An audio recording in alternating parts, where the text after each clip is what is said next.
Hello friends, जय माँ काली। मैं भक्तिनी प्रतिभा सिंह जय माँ काली चौकी से आप सभी का तहे दिल से हार्दिक स्वागत करती हूँ।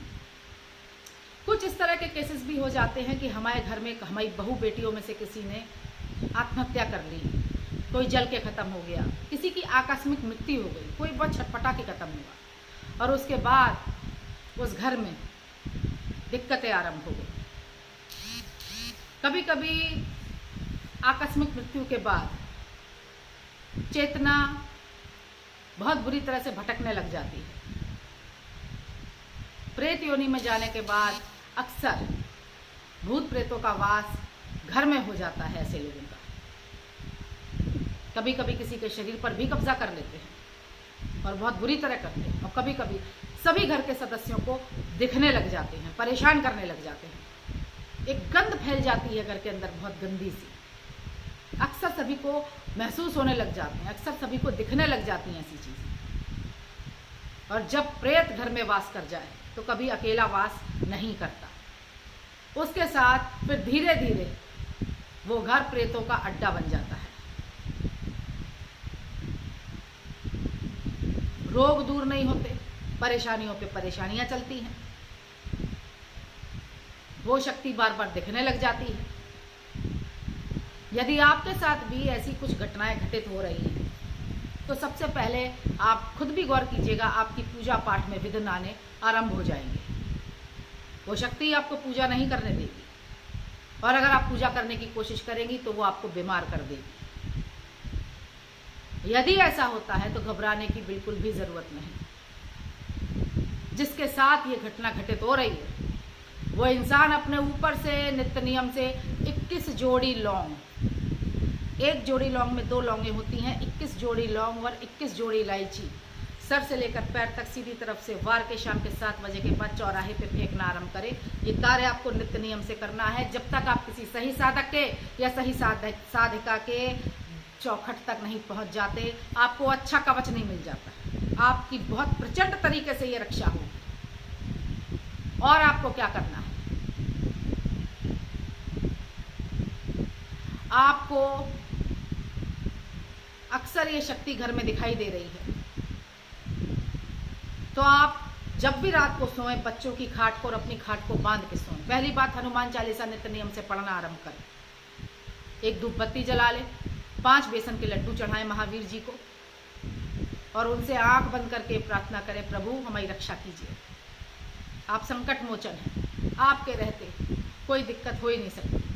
तिल के तेल की जोत या चमेली के तेल की जोत भी आप इस्तेमाल कर सकते हैं यदि आपको उपलब्ध हो जाए। चमेली का तेल महावीर जी को चढ़ाया जाता है, और वो ना मिले तो तिल के तेल का भी इस्तेमाल कर सकते हैं, वो भी शुद्ध माना जाता है। जोत घर में जलानी आरंभ करें और लगातार हनुमान चालीसा पढ़ना आरंभ करें। नित्य नियम से हनुमान चालीसा आप पढ़ना आरंभ करें। एक कलश में जल रख ले, उसको लाल कपड़े से, लाल कलावे से बांध ले। मंदिर में जाके जो उनकी सिंदूरी प्रतिमा होती है, जिसपे पूरी सिंदूरी प्रतिमा होती है, उनको जाके सिंदूर चढ़ाएं और उनके चरणों से थोड़ा सा सिंदूर किसी भी चीज में लगा के ले आएं।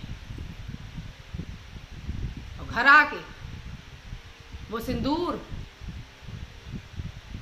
आप अपने घर के सभी सदस्यों को लगाएं और थोड़ा सा सिंदूर अपने मंदिर में रख लें जो आप मंदिर से लेके आए हैं।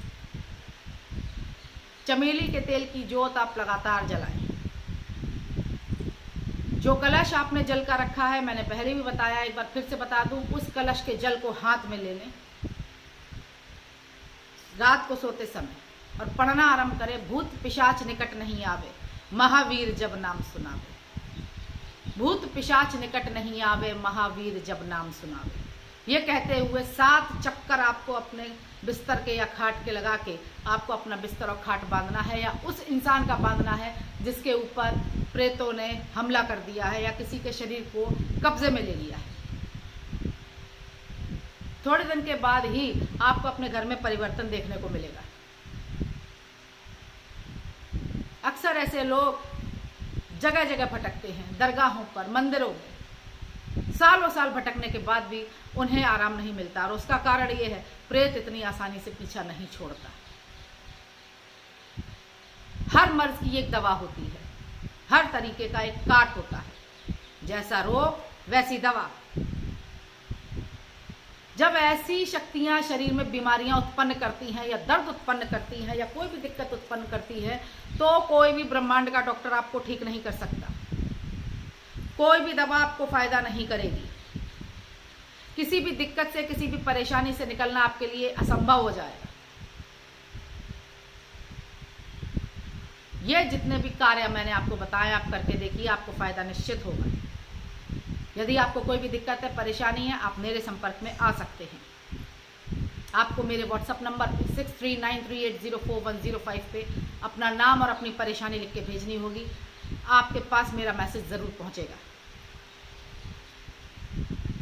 पर ये सारे कार्य करने पर जो भी शक्तियां बुरी घर में वास कर गई हैं, वो धीरे धीरे हटनी आरंभ हो जाएंगी। मुद्दा सिर्फ इतना सा है कि कोई मेहनत नहीं करना चाहता आज की डेट में। सबसे पहले लोग ये पूछने लग जाते हैं, माँ ये कब तक करना पड़ेगा, माँ ये क्या रोज करना पड़ेगा। और जहां पर पड़ेगा शब्द आ जाता है, वहां पर तो पूजा पाठ भी बेकार हो जाती है। जहां पर करेगा शब्द आ जाता है, वहां पर सारी चीजें बेकार हो जाती हैं। आपको जुड़ना है, आपको लगना है। यदि किसी शरीर के ऊपर प्रेत बाधा हो जाए तो समझ लीजिए आप बहुत बड़ी मुसीबत में आ गए। 1-1.5 साल पुरानी बात हो शरीर के ऊपर तो जल्दी इंसान ठीक हो जाता है, लेकिन यही चीज अगर 5 साल से ऊपर चली जाए तो समझ लीजिए विपत्तियों ने आपको चारों तरफ से घेर लिया है। ऐसे इंसान को ठीक करने में समय लगता है, याद रखिए। और ऐसे इंसान के ऊपर आपको भी जुटना पड़ेगा, उस इंसान के परिवार वालों को भी जुटना पड़ेगा, वो तभी ठीक हो सकता है। ये सारी बातें मैं आपको इसलिए बताती हूँ, अक्सर गलत लोगों के हत्थे लोग चढ़ जाते हैं। हमेशा अच्छे स्थानों पे जाएं। ऐसे लोगों को अक्सर कवच की आवश्यकता होती है, अच्छे लोगों से यूं ही किसी के पास जाके ना बैठ जाएं। ये सारी चीजें जो मैं आपको बता रही हूँ आपके बहुत काम आएंगी। करके देखिए, फायदा निश्चित होगा। जय माता।